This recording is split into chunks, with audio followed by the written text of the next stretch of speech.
งอยแคมเสใจเวเวิงสาวจากบ้านไปแต่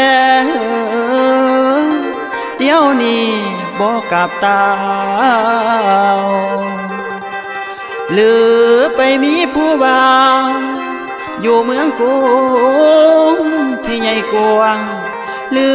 มส่วนน้อยคอยฟังเสียจื้อได้บอกเขาแต่กี่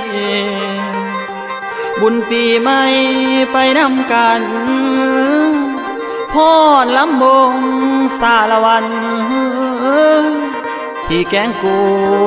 เคียงอายคืดหอลายามลมตอกน้ำเสียโดนเป็นพงเคยมีน้องอาบน้ำห่วมใจอ้ายนี่มันเหงาง่วง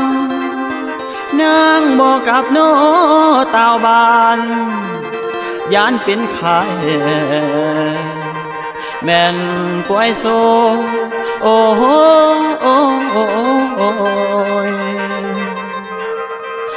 คนงาม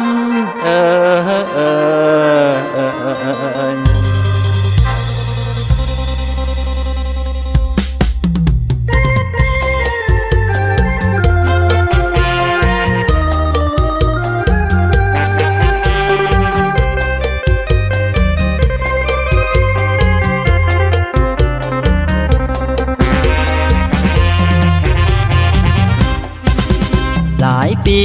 น้องหนีจากไปข่าวเงียบหายเหมือนตายจากกันลืมผู้บ่าวที่แข่งสาละวันคอยท่าจอมควัน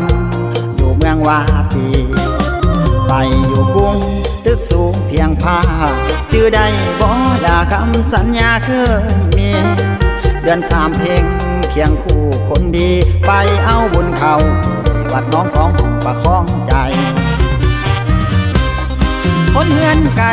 กลับคืนบ้านยาวๆส่วนผู้สาวบากอายเจ้าหายหน้าบ่คืนนางสะอื่นอยู่เข้มฟังเสียโดนบ่ดูต้นคนคอยเนโบนานอข้ามพังของคงไปดีมีนาเลยลืมลาบ้านเก่าตัวอายคอยถ้าเจ้าถูกเลี้ยงเศร้าจมหาลุงแลป่าพ่อแม่คอยแนมทั้งดนป่าไหนดีนางจังสีขึ้นมายามบ้านลำคาญเพื่อนคอยทางไทยอีกดนป่าไหนสิได้แต่งดอกต่อคำตอบก็ยังอยู่กับน้องสงสารเจ้าของต้องทำใจจาบานคนงามผู้บ่ว่าอายเศร้าแม่เห็นแกงยาวบอนสองเฮานั่งด้วยกันเลิกปีใหม่บอกอ้ายสวยผูกมันตั้งแต่วันนั้นจอมขวัญก็จากลา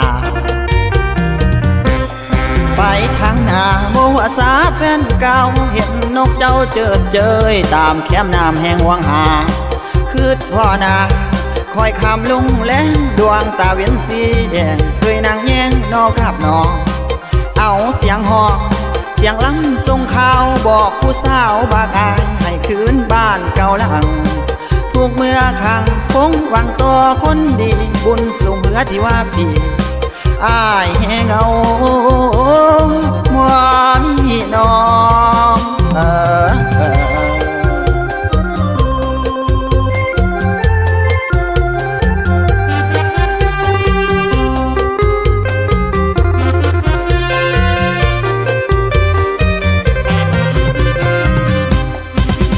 ลำคาญเพื่อนคอยถามไทยอีกดนป่านไหนสิได้แต่งดอก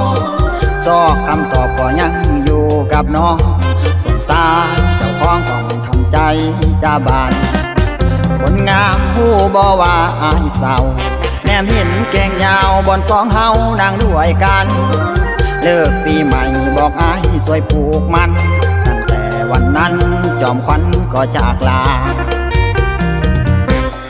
ไปทางหน้าบ่หัวสาแฟนเก่าเห็นนกเจ้าเจิดเจยตามแคมน้ำแห่งห่วงหาคืดพ่อนา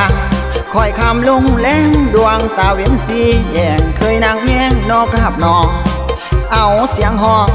เสียงล้ำบอกข่าวบอกผู้สาวบากอ่างให้คืนบ้านเก่าหลังทุกเมื่อขังคงหวังตัวคนดีบุญสู่เมื่อที่ว่าปีอายแหงเอาบ่